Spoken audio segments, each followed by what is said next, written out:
Alors, petit à petit, dans le storytelling de cette journée, on est de plus en plus en train de rentrer dans la matière. Et donc, Tu veux que je te... Ah oui, pardon, je me disais, tu peux le masquer. Et donc, on est en train de rentrer dans la matière. Et donc, dans l'incarnation de ce à quoi ce nouveau récit pourrait ressembler. Et pourquoi j'ai voulu inviter Philippe pour plusieurs raisons. Déjà parce que je trouve qu'en tant que personne, en tant qu'individu, il incarne ce changement en fait dans son être au monde. Je te l'ai jamais dit. Non mais disons que pour moi, tu es vraiment dans cette congruence du message, dans cet alignement. Je trouve que tu incarnes vraiment ce changement que tu veux voir dans le monde, pour paraphraser la phrase de Gandhi. Et donc toi, ce que tu fais en plus, ta dénomination c'est magnifique parce que tu es un artisan facilitateur. Donc déjà le fait d'invoquer l'énergie de l'artisanat, je trouve ça très très beau et très humble. Et en fait ton truc, c'est la transition systémique des territoires. Donc là on est vraiment pareil, dans la continuation de la pensée d'Isabelle Delannoy autour de l'économie symbiotique. On est dans la continuation en fait, de tout ce qu'on a raconté aujourd'hui. Et donc tu vas nous raconter c'est quoi cette fameuse transition systémique des territoires. Tu vas poursuivre ce storytelling qu'on a commencé en début de journée autour de la reliance au vivant, de la connexion à soi, aux autres et au grand tout, qui est aussi cher à Satish Kumar, donc comment dire, on va dire le chantre de l'écologie profonde. Que je vous invite aussi à aller visiter pour vos récits. Mais alors, tu es d'abord parti d'un constat. Donc, avant d'arriver vers ce monde d'après, donc toi, tu racontes quand même ce monde qu'on quitte, en tout cas ce monde que toi, tu as eu envie de quitter, et où, en fait, tu as observé l'individualisme en ville. Tu t'es demandé pourquoi on en était arrivé là. Et surtout, tu as une image qui est très parlante de ces fameux poulets en batterie et de cette dalle de béton qu'est Paris. Alors, raconte-nous. Eh bien, on m'entend bien? Oui. Ouais.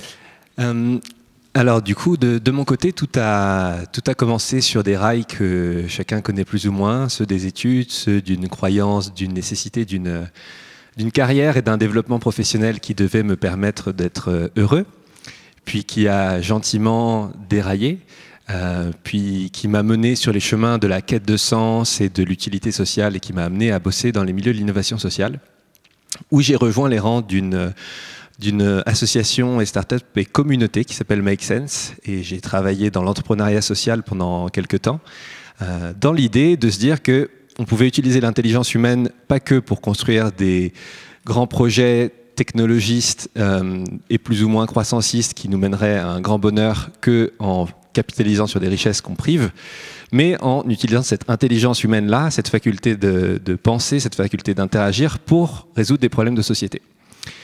Et ce jour-là, je travaille du coup chez Make Sense. Je suis très heureux de donner du sens à ce que je fais au jour le jour, puisque je me dis que chaque jour, je m'outille et j'outille des organisations, des individus pour résoudre des enjeux de société, que ce soit le mal logement, que ce soit l'alimentation, que ce soit l'inclusion, plein de paramètres qui rentraient en compte dans mon travail. Et en fait, je me levais en me disant que j'avais de l'impact. C'est un terme qui est très présent aujourd'hui dans notre société. On parle beaucoup d'économie à impact, de start-up à impact, d'impact social, de mission sociale. Et en effet, j'ai eu une grande désillusion un jour parce que en allant au travail, après avoir vu un film de Miyazaki la veille, je suis arrivé dans les locaux de Make Sense et j'ai vu, vers 9 h du matin, tous ces néons blancs vers Bastille. Les locaux sont très sympathiques au demeurant. Et je suis rentré et je nous ai vus, j'ai vu les équipes en train de tapoter sur des touches en plastique, derrière des écrans de verre comme ça. Et là, je vous jure, j'ai eu un flash de l'élevage de poulets en batterie. Mais littéral, quoi. J'ai plus vu, c'est comme dans le voyage de Chihiro, j'ai pas vu où Chihiro voit ses parents en cochon. J'ai vu tout le monde en poulet. Et pour super bien. Avoir plus d'impact. Et là, j'ai eu un dans mon esprit, il y a un mur qui est tombé, il y a un truc qui s'est effondré, qui s'est fissuré, où je me suis dit, mais en fait, à quoi bon chercher à améliorer demain tous les jours, économiquement, socialement, politiquement, etc., si c'est en passant 8 heures par jour vissé derrière un ordinateur et un écran de verre, à tapoter sur des touches en plastique, et du coup à ne jamais être là pour profiter de ce que j'améliore. Puisque le lendemain, on remet la mise et on est en train d'améliorer le surlendemain, puis le surlendemain, le surlendemain, et du coup, toute la logique et tout le récit qui consiste à dire que je suis en train d'améliorer demain, eh ben, j'en profite jamais. Et là, structurellement, il y a un truc qui est vraiment tombé sur mon mode de vie d'urbain, citadin, de travail tertiaire, où je me suis dit qu'il y a un truc qui tenait pas, en fait. Structurellement, il y a un truc qui tenait pas. Je dis pas que c'est inutile d'être derrière un ordinateur et de tapoter sur des touches en plastique. Je n'ai pas dit ça, mais en termes de proportion, je me suis dit, passer 40 heures par semaine ou plus, puisque dans ces activités-là et dans l'économie sociale et solidaire, il y a un grand sens du sacrifice. Donc passer 60, 70 heures par semaine pour ça, je me suis dit qu'il y a un truc qui n'allait pas. Et concomitamment, plus ou moins quelques temps après, la fameuse dalle de béton, Miyazaki a souvent eu ces effets de grands flashs, de dézoom sur la société, sur le vivant et sur ma manière de regarder ce qui était autour de moi. J'étais dans un bus public qui traversait le pont justement qui va du musée du monde arabe jusqu'à la Bastille justement. Et là, il y avait sur le béton des rides. Vous savez, quand le béton est coulé un peu fraîchement, il y a encore quelques rides de béton. Et là, ce jour-là, l'image qui m'est venue et qui a un peu achevé le tout, c'était l'image d'un masque d'argile. Vous savez, quand on fait un masque d'argile et que l'argile commence à sécher, et ça craquelle. Et ben, j'ai eu la même image, je me suis dit, c'est comme si on avait coulé une immense dalle de béton et de ciment sur le visage de la Terre, et qu'on considérait tout à fait normal de marcher dessus, alors même qu'on avait aseptisé et juste asphyxié la Terre, qu'on avait sorti les espèces animales, végétales qui étaient présentes là, pour faire une sorte de grand îlot de béton et de ciment, de dizaines de kilomètres carrés, pour vivre en tant qu'humain, notre bonne vie en tant qu'humain urbain citadin, notre bonne vie humaine, en important tout ce dont on a besoin pour vivre, donc toutes les ressources animales, végétales qu'on a sorties de la ville, eh ben, on les abat en dehors de la ville, on les fait venir, et en expulsant de la ville tous nos déchets et tout ce dont on n'a pas besoin, une fois qu'on a consommé tout ça. Et alors là, pareil, ce jour-là, il y a eu un grand crack dans mon esprit, parce que je me suis dit qu'au-delà du métier tertiaire, ce qui me posait vraiment question, c'était la question de nos modes de vie. Et c'est ça qui m'a vraiment mis en mouvement vers les lieux, en plus d'un cheminement intérieur qui était précédent, et de la rencontre de différents lieux depuis mon adolescence, où j'ai passé des temps dans des lieux sans eau, sans électricité, en pleine nature, et où je me suis senti profondément heureux. Là, je me suis dit, j'ai envie de remettre les racines en terre, en bon bois vieux. Et je me suis dit que j'allais replonger dans les terroirs, dans les territoires, et j'avais envie de voir concrètement comment je pouvais vivre autrement. En allant à la rencontre justement d'écolieux et en allant voir dans des villages comment on réapprend à repenser ce lien entre l'humain et le non-humain ou les espaces naturels et à revivre en symbiose plutôt qu'en séparation. Et c'est un peu ça qui m'a vraiment marqué dans les villes depuis ce jour-là, c'est de se rendre compte à quel point les villes sont des espaces de séparation humain-non-humain, de séparation entre nous en tant qu'humains. Dans les villes règne une forme d'impersonnel et d'anonymat qui me frappe beaucoup. Et je reprends à mon compte l'histoire de Frédéric Lopez qui parlait de son voyage en Mongolie où il disait quand il manque des œufs, on va toquer à la porte du voisin, il nous en donne. Et je serais curieux de voir la statistique du nombre d'urbains citadins qui ne sont pas prêts à aller toquer à la porte du voisin, mais plutôt à aller marcher jusqu'au carrefour du coin de la rue pour 2 œufs, parce qu'on est dans un tel degré d'anonymat qu'on ne se parle plus. Et donc voilà, donc c'est un peu tout ça qui m'a lancé sur la route des écolieux, des écovillages, pour essayer de voir comment on peut vivre autrement finalement et se relier davantage aux humains et aux non-humains et à ce qui nous dépasse. Et alors donc ce que tu racontes, ça résonne énormément avec donc ce que disait Isabelle Delannoy justement sur hors sol, pas hors sol quoi. Enfin c'est retourner donc à la terre, à la logique du vivant. Mais alors comment on fait en fait? C'est-à-dire que comment on se réapproprie nos modes de vie quand on a été conditionné des années et des années à être des urbains? Comment ça s'est passé pour toi? C'est long. c'est un peu comme arrêter la cigarette pour moi. Il y a un peu le même effet, c'est-à-dire qu'on est biberonné depuis l'enfance tant par notre éducation que par les images Et pour moi, vous, d'ailleurs, en tant que scénariste, en tant que réalisateur, producteur, vous êtes des façonneurs de nos représentations du monde. Et en fait, il y a une sorte de normalisation de ces représentations-là. On considère que c'est normal de marcher sur du béton.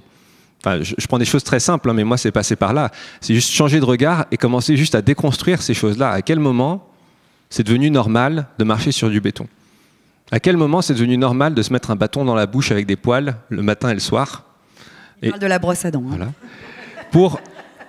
Sans se poser de questions. En fait, le point, c'est pas tant de le faire ou de pas le faire. C'est juste le degré auquel je me suis mis, et on se met tous, plus ou moins par le jeu de l'éducation, des images et de la société, dans des représentations où on normalise un rapport au monde et une représentation du monde. Et du coup, pour moi, une des premières étapes pour changer de regard, pour aller de l'avant, c'est déjà de revivifier son regard sur le monde. Il y a une citation de Georges Perec que j'aime beaucoup qui parle de questionner vos petites cuillères. Et en fait, dans une petite cuillère, c'est fascinant quand on regarde une petite cuillère. Qui regarde sa petite cuillère le matin? Enfin, on arrive, on prend son bol de céréales ou on prend son bol de confiture. Bon, il y en a un dans la salle. Mais en tout cas, une petite cuillère, c'est fascinant quand on regarde comment c'est fait, depuis combien de temps ça existe, comment on l'utilise, etc. Il parlait de ça sur les petites cuillères, mais pour moi, c'est là partout. Questionner un vêtement, questionner une fraise, enfin, ne serait-ce que sur l'alimentation. Je parle souvent de cet exemple-là et j'anime parfois des ateliers là-dessus, sur prendre ce qu'on a dans une assiette et se rendre compte du temps et de toutes les ressources humaines et non humaines qu'il a fallu pour pouvoir manger en moins de 10 minutes, parce que souvent c'est le cas. Je ne parle même pas du monde des startups et de l'impact social où on mange encore plus vite pour faire encore plus d'impact. Mais le temps qu'il a fallu pour qu'on mange en moins de 10 minutes une assiette. C'est incroyable. Les légumes ont poussé pendant des mois. Il a fallu mettre je ne sais combien d'intrants organiques ou pas. Et justement, juste changer de regard et commencer à interroger, questionner ce qui est là dans notre quotidien. Que ça soit se laver les dents, que ça soit marcher sur du béton, que ça soit regarder une campagne française et voir qu'il n'y a que des champs ou des vignes. Pareil, à quel moment... Enfin, moi, je me suis rendu compte de ça dans le premier confinement. Ça m'a frappé. Je me suis dit, mais à quel moment j'ai normalisé que la campagne, c'était des grands champs? Mais c'est fascinant. Tout ça, c'est très anthropocentré. Tout ça, c'est très humain. Mais on a, pour moi, sorti de l'équation tous les non-humains, et à tel point qu'on est émerveillé si on voit une biche passer, on considère que c'est complètement extraordinaire. Parce qu'il n'y a plus que quelques bosquets qui ont été réservés pour ces animaux sauvages, qui, par ailleurs, statistiquement, ont diminué de 60% depuis 1970, par nos activités humaines. Donc pour moi, tout passe déjà par le changement de regard, en premier lieu, cette capacité à regarder autrement notre quotidien et à se rendre compte que tous ces enjeux de transition, de nouveaux récits, sont là en puissance, derrière une chaise, derrière un vêtement, derrière une fraise, dans nos placards. Et tous les récits, pour moi, sont à cet endroit-là. Et puis après, il y a l'enjeu de voir comment, une fois qu'on a changé de regard, qu'on s'est dit, bon, bah, super, la fraise que je suis en train de manger, elle vient de Pétaouchnok, elle a été pesticidée au possible, et je suis en train de me rendre compte qu'en la mangeant, je me détruis la santé, et je détruis la santé des sols et des écosystèmes. Bon, on est d'accord que c'est pas glorieux, une fois qu'on a vu ça. Et ben, comment je fais pour que la prochaine fois que je mange une fraise qui contribue à régénérer ma santé et celle des écosystèmes? Et c'est là que vient l'inspiration de lieux, c'est là que vient l'inspiration de personnes, c'est là que viennent des réseaux d'initiatives, de transition, qui nous racontent en fait une autre histoire et un autre lien au vivant. Alors tu les as cartographiés, ces lieux, tu y as vécu, tu en as fait le tour. Alors concrètement, ils ressemblent à quoi? Alors toi en plus, tu as fait une cartographie particulière qui est vraiment, enfin, t'associes, comment dire, un autre mode de vie à finalement le concept d'intériorité citoyenne dont je parlais ce matin. C'est-à-dire que ça n'est pas tant qu'un écolieu c'est-à-dire qu'il y a vraiment toute une logique autour de ce nouvel être au monde. À quoi ça ressemble? À quoi ça ressemble? Alors il y a des tas de lieux, des tas d'initiatives de transition. Souvent, ce que j'aime à dire dans Vivre Relié, du coup, cette cartographie qu'on a réalisée, c'est qu'il y a 3 dimensions pour moi qui sont présentes à des degrés variables dans ces lieux. Il y a la dimension très écologique, matérielle, finalement. Comment est-ce qu'on repense notre lien à nos besoins vitaux fondamentaux? Comment est-ce qu'on se nourrit dans ces lieux? Comment est-ce qu'on mange dans ces lieux? Comment est-ce qu'on s'habille dans ces lieux? Comment est-ce qu'on se déplace dans ces lieux?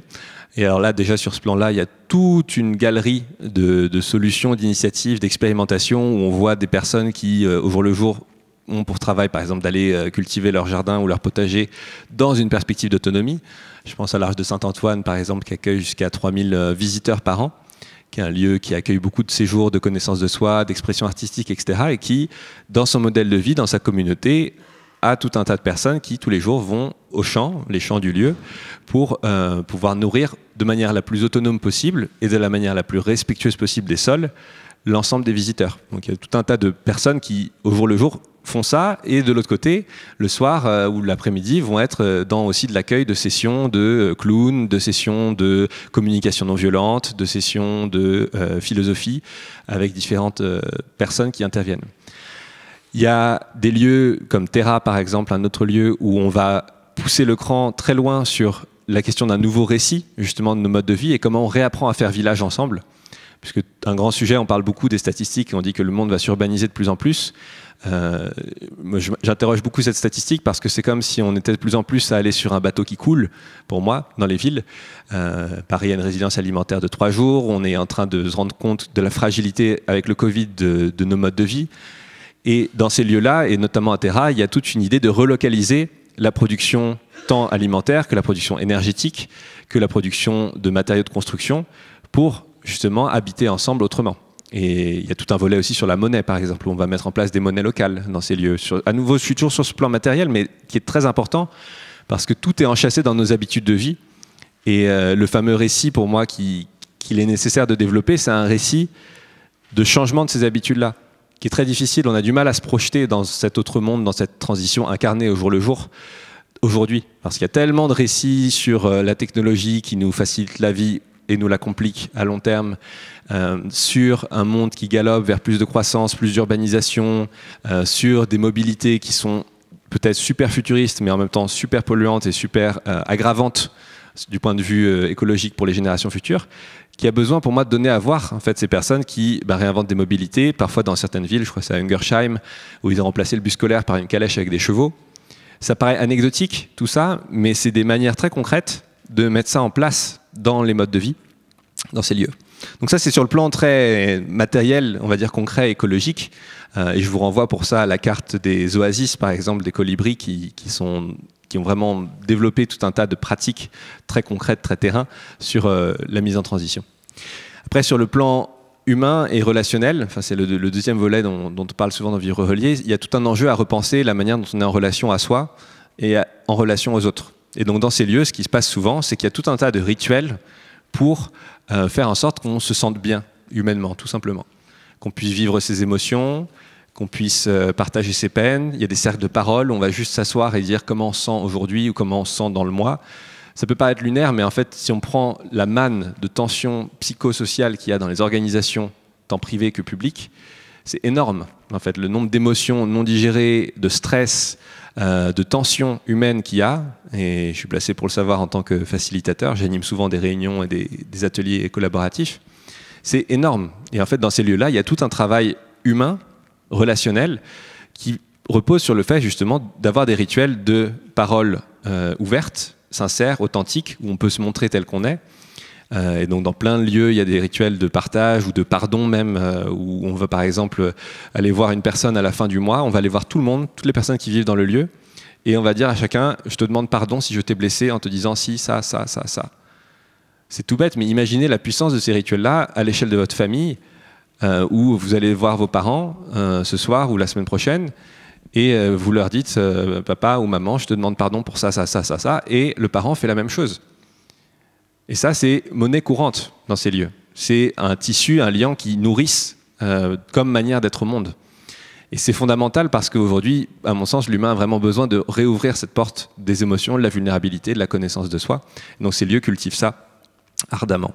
Et le troisième point, qui est lié à ce que tu mentionnais sur l'écologie profonde, Satish Kumar, un très beau lieu qui s'appelle le Schumacher College, qui est un peu, pour moi, l'école du futur ou l'université du futur, qui est vers Totnes, une des premières villes en transition, donc au sud-ouest du Royaume-Uni, où là, vous arrivez dans un lieu où les étudiants vivent et travaillent avec les enseignants dans une vie communautaire.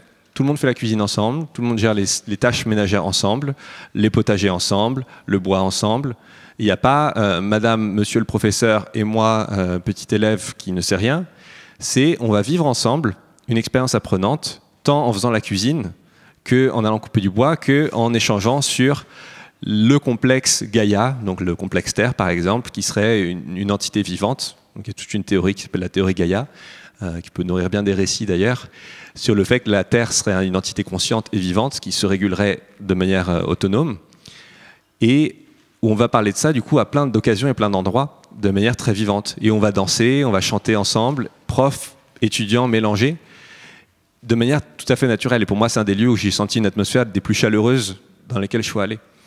Et donc, c'est vraiment vivant dans plein de lieux. Et donc, cette reliance aussi à quelque chose qui nous dépasse, et donc c'est la troisième dimension, une forme d'intériorité citoyenne ou une conscience qu'on est humain, mais qu'on est faillible, qu'on est vulnérable et qu'on est fini, et aussi renouvelée très souvent dans ces lieux-là par des pratiques, que ce soit des méditations, que ce soit des pratiques de contemplation, pour justement prendre du recul sur notre mode de vie et ralentir et se rendre compte qu'on est enchâssé dans quelque chose qui nous dépasse, un peu comme on voit dans Interstellar. Enfin, moi, à chaque fois que j'ai vu Interstellar, j'ai eu cette sorte de overview effect, comme on dit, quand on voit la planète qui tourne. Juste de dézoom, de se dire, mais là, en ce moment où je vous parle, on est sur un petit bateau qui s'appelle la Terre, qui navigue en plein milieu de l'univers, dans un espace néant, où on voit que du néant, en tout cas aux yeux humains, et tout flotte. Et on est juste un tout petit maillon, là, à notre échelle, en train de parler de récits, en train de parler de lieux, etc. Mais dans ces lieux-là, on va garder cette conscience vivante pour dézoomer de notre frénésie anthropocentrée qui consiste à vouloir aménager plein de zones de confort par je ne sais quelle innovation, en étant conscient qu'on est enchâssé dans un rythme et un temps très profond, avec plein de générations passées, plein de générations à venir, et on va se dire quelles actions, quel mode de vie on a envie d'incarner pour régénérer la Terre, pour régénérer nos liens, dans la perspective d'un futur plus souhaitable pour nos enfants. Voilà, trois exemples, 3 tableaux de ce qui se passe. Waouh. En fait, déjà quand je t'écoute, vous m'entendez? Ouais. Bon, ça résonne forcément. Il y a un espace dans le cœur qui s'ouvre en t'écoutant, et on a presque l'impression que tu décris soit un 6e continent, soit un monde parallèle, en fait, un nouveau monde qui existe, fait d'explorateurs, de créatifs culturels. D'ailleurs, c'est très cinématographique finalement. Tu as évoqué Terra.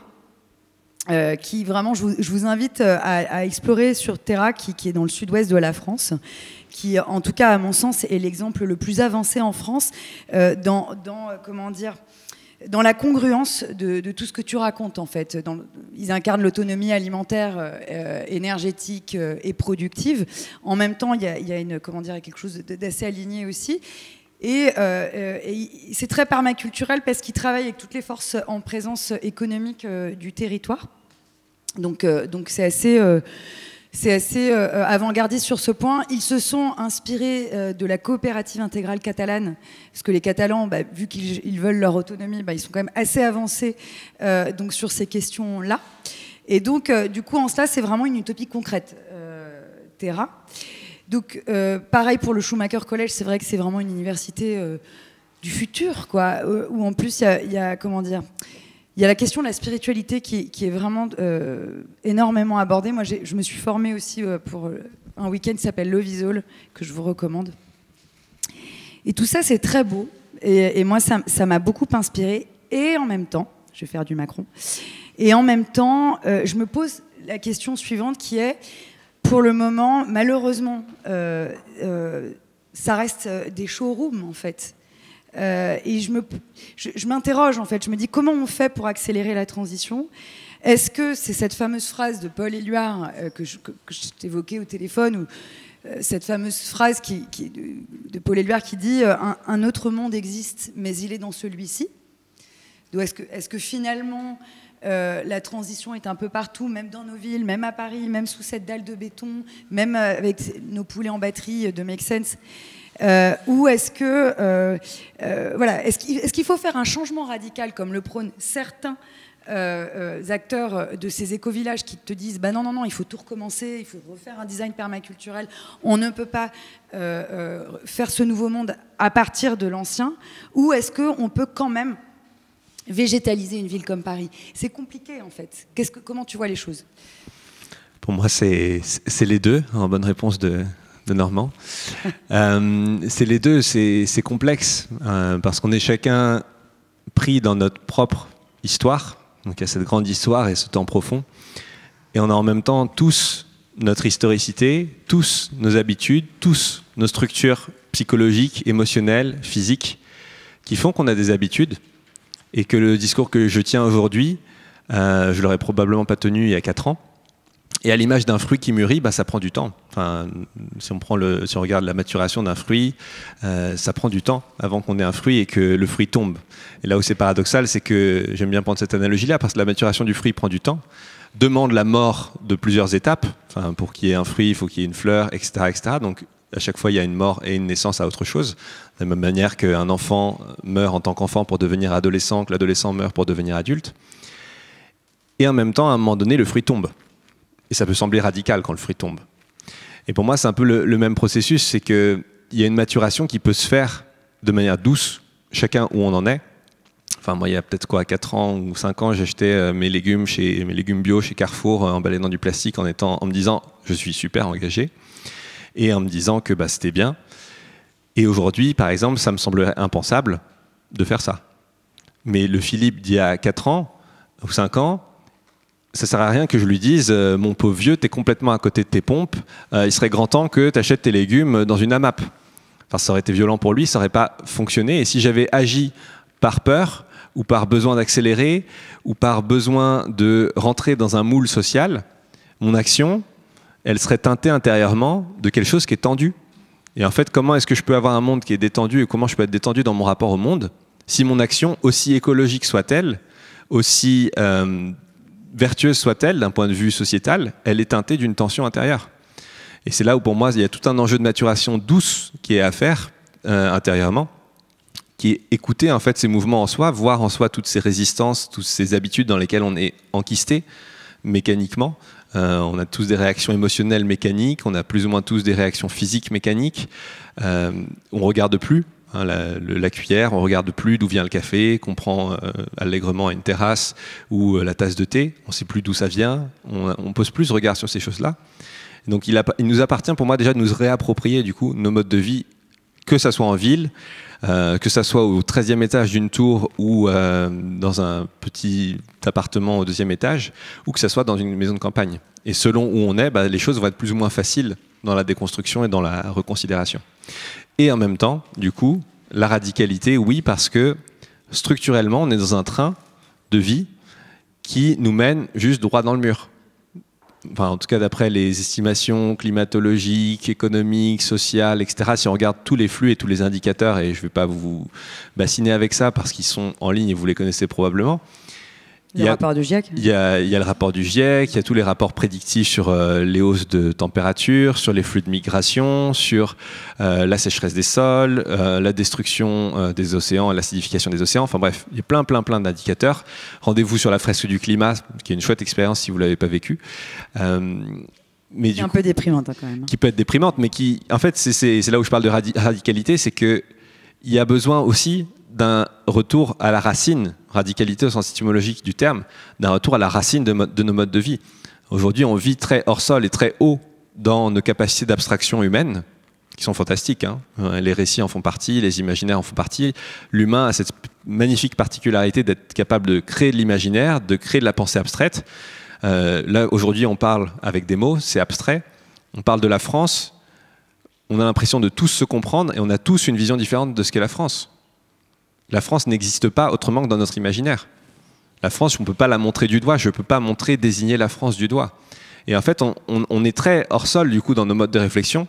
Et pour moi, il y a un besoin de radicalité au sens de replonger racines en terre dans nos modes de vie et de regarder et de voir que structurellement, il semblerait que notre course à la croissance économique, technologique, voire sociale, nous mène dans des impasses qui sont structurels.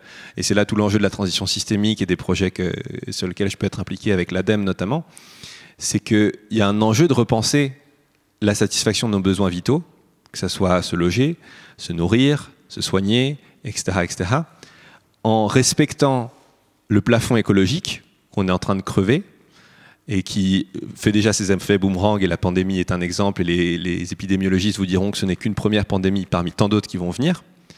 Donc on est déjà en train de crever ce plafond écologique. Donc comment on fait pour repenser nos modes de vie pour éviter d'être dans une sorte de dette constante ou d'hypothèque du futur, parce que là on ne parle même pas des générations futures et du monde qu'on leur laisse, et de plancher social, comme on dit si bien dans la théorie du donut, c'est-à-dire qu'on respecte le plafond écologique et on respecte un plancher social d'inclusion, d'équité, etc., qui fait qu'on a des liens humains sains et viables pour être en relation. Et là, il y a un vrai enjeu de radicalité parce que on a besoin de ralentir cette course à la croissance, ou en tout cas de changer de type de croissance. J'aime beaucoup Damasio qui parle de ça, de passer d'une croissance économique technologique à une croissance de sobriété. Il faut qu'on croisse en sobriété, il faut qu'on apprenne à faire mieux avec moins, à mon sens, et qu'on repense ça. Et ça demande une forme de radicalité parce qu'on ne peut pas... Enfin, c'est comme arrêter la cigarette. Oui, on peut faire une transition douce de cigarette et se mettre des patchs pendant 10 ans, mais pendant ce temps-là, on est toujours en train de cloper, de détruire la santé. Bah, c'est pareil. Est-ce qu'il faut être radical en arrêtant la cigarette? Pour moi, c'est le même type de question. C'est qu'à un moment donné, oui, on peut se mettre des patchs pendant 20 ans, mais il faudra bien, un jour ou l'autre, passer de « je fume » à « je ne fume plus ». Ou on peut fumer en conscience. On peut fumer en conscience. Après, c'est une question de choix de vie et de philosophie de vie. Je ne sais pas si j'ai envie de vivre dans un monde qui est complètement pollué à plein d'égards, mais on peut fumer en conscience. Je plaisante. Alors, on va ouvrir aux questions. Donc, le temps qu'on fasse tourner le micro, si tu devais résumer en une phrase ton message qui est vraiment non négociable, avec lequel tu veux qu'on parte, mais vraiment en une phrase, et surtout quel est le contenu cinématographique qui n'a pas encore été inventé et qui reste à inventer. Et du coup, on va faire tourner. Eh bien, le message, si je devais le résumer, c'est revitaliser nos regards et faire parler nos cuillères, faire parler nos placards, faire parler nos assiettes, faire parler nos vêtements, faire parler nos mots, et se rendre compte à quel point on utilise tout ça et on vit avec tout ça sans mettre de la conscience dedans, et que c'est ça en fait qui nous détruit plus ou moins, ou qui détruit nos liens au fur et à mesure. Et inversement, en re-racontant ces histoires, en étant conscient de l'histoire qu'il y a derrière une fraise, on peut se rendre compte de tous les enjeux systémiques de l'alimentation, en très peu de temps en fait. Donc changer de regard, se rendre compte que la transition systémique, du coup, elle est dans nos placards, elle est dans nos modes de vie, elle n'est pas dans un grand macrosystème qui serait indépendant de nous et séparé de nous. Le macro est tout aussi important que le micro, mais voyons le lien entre les deux, et l'arbre peut aller dans l'abstraction autant qu'il veut à mesure qu'il plonge ses racines en terre. Donc lions les deux, plongeons à la fois racines dans le sol intérieur et dans le sol du concret, du matériel, et ça nous permettra de voir aussi le lien et de développer nos branches dans l'abstraction, dans la capacité à faire système et à penser système. Et 3, je vous invite et je vous enjoins en tout cas à aller voir des lieux, à aller voir ces modes de vie différents, pour voir aussi à quel point on a peut-être des conditionnements parfois urbains et tertiaires dans nos manières d'appréhender la vie, et qu'il y a d'autres manières d'être en relation avec soi, avec les espaces naturels, avec les autres et avec quelque chose qui nous dépasse. Et pour le film qui serait à écrire, moi ce que je me dis souvent, c'est qu'à nouveau, en tant que façonneur de représentation du monde, vous avez ce pouvoir de normaliser, consciemment ou inconsciemment, une représentation du monde. C'est-à-dire que si dans des films, dans des séries, je sais pas, quand j'ai un rendez-vous, j'y vais en voiture, je commande un Uber et je commande, je sais pas, un Deliveroo qui arrive à ma porte, etc. Et que c'est ça que je vois sur tous les écrans et dans tous les films, je suis en train de normaliser une représentation du monde qui, par défaut ou structurellement, à nouveau nourrit un récit qui, à mon sens, mène dans une impasse. Donc pour moi, les films et les séries que j'aimerais bien voir, c'est des films ou des séries dans lesquels sont enchâssés, par défaut, toutes ces mesures qui sont prônées par des écologistes ou par des non-écologistes, parce que pour moi ça dépasse l'écologie, tout ce qu'on se dit là c'est juste du bon sens et du pragmatisme. Et d'ailleurs il y a une partie de moi qui n'aime plus ce mot écologie, parce qu'à nouveau il nous sépare et il fait de ça quelque chose, mais c'est juste du bon sens. Et donc enchasser en fait dans les films, dans les séries, toutes ces habitudes-là, et peut-être raconter cette histoire de cette transition, si on était en 2050, raconter cette histoire et cette difficulté de cette transition, de notre addiction à des modes de vie, comme à la cigarette, à des modes de vie avec lesquels on a grandi, qui nous semblaient évidents et qui étaient polluants malgré eux, en fait, à des modes de vie où on respecte davantage le vivant, où on se respecte davantage en tant qu'humain, où on respecte davantage les écosystèmes et où on voit en fait toutes ces mesures qui sont prônées à droite à gauche et qui sont expérimentées. Donc qu'est-ce que ça voudrait dire un mode de vie où justement il y a plus d'équilibre entre la tête, le corps et les mains dans les activités professionnelles? Qu'est-ce que ça veut dire un mode de vie où on se déplace autrement qu'avec des ressources fossiles qui sont vouées à l'épuisement? et peut-être raconter l'histoire de cette transition-là, ou même encore se projeter en 2050 ou en 2100 et donner à voir des villages qui vivent sur cet autre registre qui est durable et qui est soutenable pour l'espèce humaine et les autres espèces. Ok. Voilà. Merci. On a 2 petites questions, si vous voulez bien. Des petites questions. Ouais, désolé, j'ai une réflexion et une question. Tout à l'heure, vous parlez d'aller donc se dire pardon, enfin de mettre en place des process pour se dire pardon et pour aller vers un monde meilleur. Moi, je pense que ce serait bien aussi qu'on voit à l'écran de plus en plus ce genre de moment où on va vers les gens pour dire merci, mais merci pour des choses spécifiques. Merci de m'avoir aidé et pas juste merci pour tout et on se voit à la prochaine. Je pense qu'il faut prendre le temps avec ces micro-détails qui nous aident en fait à avancer dans la vie et à les voir de plus en plus à l'écran. Et ça rejoint aussi ce que vous disiez sur les transports en commun, c'est qu'on ne voit jamais à l'écran, on les voit tous avec des belles voitures, se foncer dans le mur et puis on change de bagnole à la prochaine saison. Et je veux même aller plus loin avec tous les banquiers qu'on voit dans les films où l'enfant ou même l'adulte prend une pomme et s'en va. Alors qu'on voit sur la table qu'il y a des tartines et on ne sait même pas où est-ce que ça va. Et pour moi, ça rejoint cette société de capitalisme où on fait tout à foison et ensuite on jette. Moi, j'aimerais voir plus ce genre de moment à l'écran. Après, c'est une réflexion personnelle. Ensuite, j'avais une question. Lorsque vous parliez donc, de brosse à dents de façon très caricaturale, est-ce que pour vous, pour changer ça, il faudrait retourner dans le passé et essayer de trouver des réponses à cette brosse à dents, ou est-ce qu'il faut aller dans d'autres civilisations comme la Mongolie où ils utilisent très peu la brosse à dents occidentale et où ils utilisent plutôt les arbres, ou même en Afrique où ils utilisent le siwak.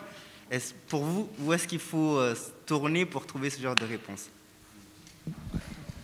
Alors, je ne suis pas expert bucco-dentaire, en tout cas pas encore. Pour le moment. Voilà, peut-être ce sera une nouvelle vocation qui se développera.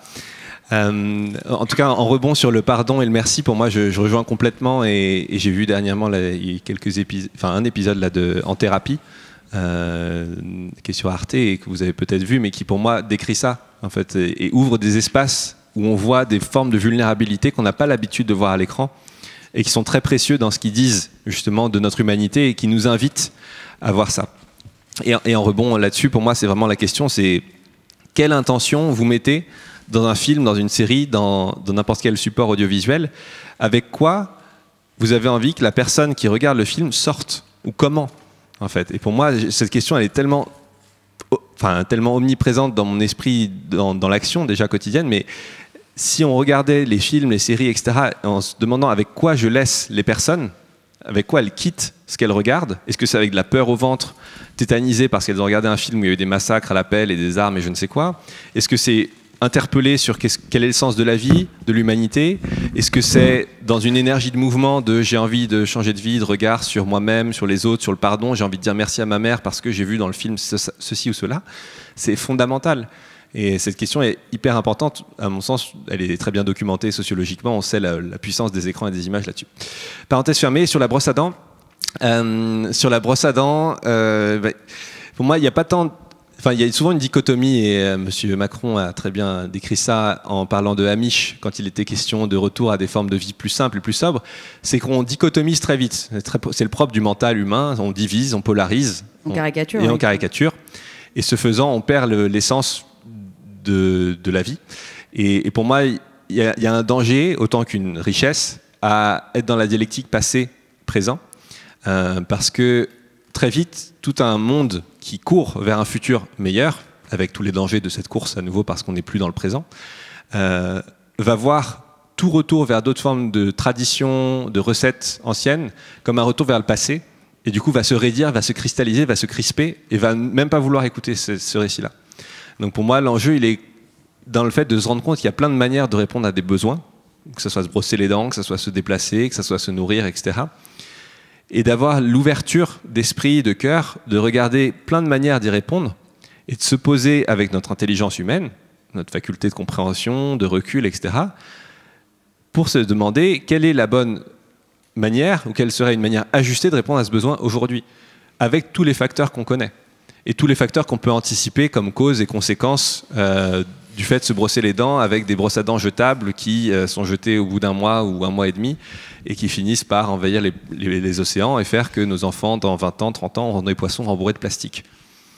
Et ça, par exemple, c'est juste poser ce regard-là et se dire, voilà, on a jusqu'à présent utilisé cette manière-là, il y en a peut-être d'autres, et du coup faire les va-et-vient entre le passé, le présent et le futur, et différentes régions, différentes traditions pour y répondre. Ok. Alors on va devoir malheureusement... Ah, on a encore une question. Question, mais rapidement, parce qu'on est très, très en retard. Très bien. Bonjour. Je voulais savoir, dans les écolieux, dans les écovillages, comment s'organise en fait le rapport au conflit, parce que vous avez parlé donc, de communication bienveillante, de rituels qui ont lieu comme ça, mais quand deux membres de la communauté entrent en conflit ou quand quelqu'un extérieur à la communauté rentre en conflit avec quelqu'un de la communauté, est-ce qu'il y a quelqu'un qui est désigné pour agir en tant qu'arbitre, parce que ça induit forcément un rapport de pouvoir qui est intégré et un rapport de gouvernance qui est décidé en amont. Et du coup, comment s'organise ce rapport au conflit dans ces communautés-là? Alors, ça dépend beaucoup des communautés, de ce que j'ai vu, en tout cas de celles que j'ai vues. Il y a des communautés, souvent en tout cas, et c'est un des principes des oasis d'ailleurs, du mouvement Oasis, donc tous ces écolieux là que vous pourrez retrouver sur la carte des oasis. Il y a une question de gouvernance partagée qui induit souvent une autorégulation des conflits par le biais de pratiques telles que la communication bienveillante ou non violente, où chacun est plus ou moins formé et habitué à ces pratiques-là, qui fait que, dans un premier temps, le groupe en général essaye de réguler son conflit par lui-même, par le biais de pratiques. Dans un lieu à l'éco-village Sainte-Camelle, par exemple, ils appellent ça le cœur à cœur, ils s'écoutent intérieurement, qu'est-ce qui m'a blessé, etc., etc. Ils vont partager à l'autre va s'écouter lui-même intérieurement, et après, il y a un dialogue. Donc ils vont essayer de réguler par eux-mêmes, et en même temps, à des moments, la régulation autonome, soit interpersonnelle, soit de groupe. Il y en a qui pratiquent aussi les cercles restauratifs qu'on retrouve dans les traditions amérindiennes et qui sont très beaux, où en fait on considère que s'il y a un conflit, c'est pas deux personnes qui sont en conflit, c'est la communauté qui est en conflit. Parce que les conditions de lien humain, de lien social, n'ont pas permis aux gens de réguler leurs conflits eux-mêmes. Donc si un conflit explose, on va considérer que toute la communauté a un problème. Ce qui est un changement radical de regard. Et du coup, si quelqu'un vole, par exemple, quelqu'un dans la communauté, il y a tout le cercle, tout le village, ça se retrouve dans des traditions, dans certaines cultures traditionnelles, va se retrouver pour régler le problème. Donc ça, c'est un deuxième mode, on va mobiliser tout le monde. Et le troisième mode, quand souvent le conflit est trop fort et trop haut, et je vous invite éventuellement à lire, parce que tout n'est pas rose dans les écovillages et dans les écolieux, loin de là, c'est juste un microcosme de ce qu'on vit au macrocosme. Donc c'est le même joyeux bordel démocratique, le même joyeux bordel humain, si ce n'est qu'habituellement, on se sent impuissant et on a l'impression qu'on n'a aucune prise dessus parce qu'on est dans des macro-systèmes politiques et représentations, etc. Mais là, c'est votre voisin. C'est votre voisin de palier, c'est votre voisin de maison, donc il y a une prise humaine. Et du coup, souvent, quand là, ça pète, je vous invite à lire, du coup, Démasquer les violences du collectif, qui a été écrit par la fille de Pierre Rabhi et Laurent Bouquet, de l'éco-village Le Hameau des Buis, où ça c'est très mal terminé. Ça a copieusement pété, humainement, avec des procès, etc., en dépit de communication non violente, bienveillante, etc., parce que, à nouveau, il y a des facteurs humains qui sont ce qu'ils sont, et c'est toujours le facteur humain qui joue, et où, du coup, il est nécessaire parfois de faire venir des médiateurs externes ou des facilitateurs externes pour réguler le conflit, parce qu'en effet, il y a trop de biais internes dans la compréhension des uns et des autres qui font que ça rend le dialogue très compliqué. C'est le gros souci de la transition, en fait, c'est ce que Patrick Vivray appelle le PDH, non, putain de facteur humain, PFH, pardon. Parce que d'où l'invitation quand même, par rapport à ce qu'on se disait ce matin, à travailler l'intériorité citoyenne. Pas de transition sans travailler l'espace de paix à l'intérieur. Complètement. Voilà, on pourrait discuter avec toi des heures et des heures, mais là je crois qu'on est vraiment en retard. Je vous invite donc du coup à retrouver les travaux de Philippe Boisvieux. Tu peux nous donner ton... Tout à fait. Bien, du coup, je ne sais pas si on peut montrer d'ailleurs. Il y a 3 cartes que je vous invite à explorer si ça vous intéresse. Il y a une carte qui s'appelle le Transiscope, qui est une carte de toutes les initiatives citoyennes de France et de Navarre. Et il n'y a pas que la France, il y a aussi des lieux à l'étranger. Et c'est des lieux, c'est des initiatives, c'est des ressourceries, c'est tout le fourmillement de la vie écologique, sociale, solidaire, inclusive, qui est plus ou moins cartographiée sur cette carte, qui apparaîtra incessamment sous peu. Mais en tout cas, Transiscope, comme transition et scope. Et sinon, sur mes projets, je travaille là sur la carte Vivre Relié, donc au pluriel, Vivre et Relié, qui est une carte du coup de lieux qui croisent cette transition intérieure et ou spirituelle avec une transition écologique. Et vous retrouverez sur le site d'ailleurs d'autres cartes avec des liens justement vers d'autres types de cartographie de lieux plus écologiques comme la carte des oasis. Vivre relié, ouais, elle est la 3e. Hop, voilà, et là vous avez plein de types de filtres, et la dernière c'est la carte des oasis que vous pourrez retrouver. Et si jamais vous voulez en savoir plus, n'hésitez pas à me contacter, vous me retrouverez sur LinkedIn, sur Philippe Boisvieux, et je serai ravi de répondre à vos questions. Merci. Merci Philippe.